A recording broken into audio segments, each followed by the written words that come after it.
ঈদে মুক্তি পেয়ে গেছে শাকিব খান অভিনীত সিনেমা রাজকুমার। আজ আমি রিভিউ করব হিমেল আশরাফ পরিচালিত ও শাকিব খান অভিনীত রাজকুমার।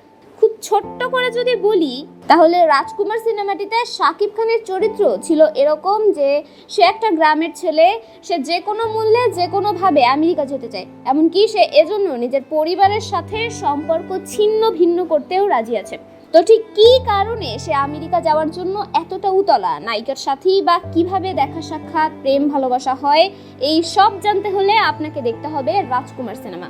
একটা কথা না বললেই নয়, রাজকুমার ইজ বেটার দ্যান প্রিয়তমা। রাজকুমার প্রিয়তমার থেকে অনেক বেটার ফিল্ম।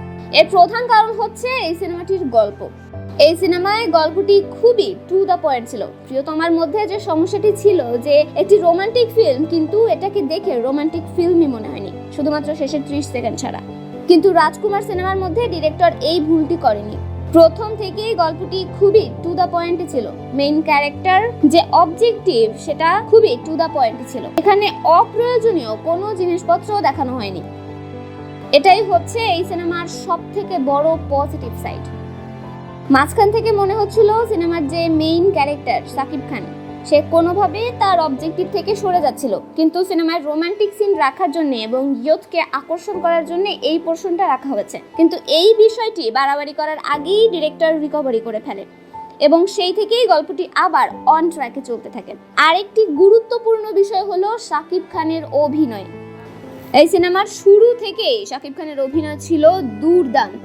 এখানে তার যে ক্যারেক্টারটা ছিল, গ্রামের ছেলে, খুবই চঞ্চল প্রকৃতির, দস্যু প্রকৃতির একটা ছেলে, আবার একইভাবে তার মধ্যে ইনোসেন্স ভাবটাও রয়েছে। সেই জিনিসটা কি শাকিব খান খুব ভালোভাবে ক্যারি করেছে তার অভিনয়। তার চঞ্চলতা, আঞ্চলিক কথা, চোখে মুখে দুষ্টুমি ভাব, এই বিষয়গুলোকে শাকিব খান খুব ভালোভাবে তার অভিনয় ফুটিয়ে তুলেছিল, যার কারণে খুবই লাইভলি লেগেছে। এরপর গল্পের মাঝে যখন ইমোশনাল সিন হয় তখনও শাকিব খানের অভিনয় দুর্দান্ত ছিল। এবার আসি সিনেমার নেগেটিভ পয়েন্টগুলো নিয়ে। সবথেকে বড় নেগেটিভ পয়েন্ট হচ্ছে এই সিনেমার হিরোইন কোর্টনি কফি। আদতে তিনি কোনো অভিনেত্রীই না। তিনি যে অভিনেত্রী না এটা জানতে হলে তার হিস্ট্রি সার্চ করার কোনো দরকার নেই। সিনেমাটি দেখলেই বোঝা যায় তিনি এখনো অভিনয়ের অটাও রপ্ত করতে পারেননি। কোর্টনি কফির এক্সপ্রেশন একদমই ভালো না। প্রথম থেকেই শাকিব খান এবং কোর্টনি কফির কেমিস্ট্রি মোটেই জমছিল না। অভিনয় ব্যাপারটি হিরোইনের মধ্যে ছিল না। শুধু ডায়লগ ডেলিভারি করলেই তো হবে না, ভেতর থেকেও জিনিসটা বেরিয়ে আসতে হবে। ভাবাবেগ ছাড়া কিছু ভাঙা ভাঙা বাংলায় ডায়লগ দিয়ে যাচ্ছেন, যেটি খুবই আনওয়ান্টেড। দ্বিতীয় ব্যাপার হচ্ছে এই সিনেমার গান। এই সিনেমার আইটেম গানটি ছিল খুবই আনওয়ান্টেড। সিনেমাটি দেখলে আপনার মনে হবে এই গানটির এখানে কি দরকার ছিল।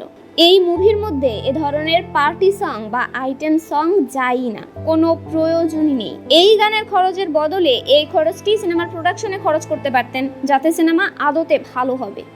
ভিডিওটি দেখার জন্য অসংখ্য ধন্যবাদ। এতক্ষণ আপনাদের সঙ্গে ছিলাম আমি তন্নি শিকদার, দৈনিক সকালের দুনিয়া।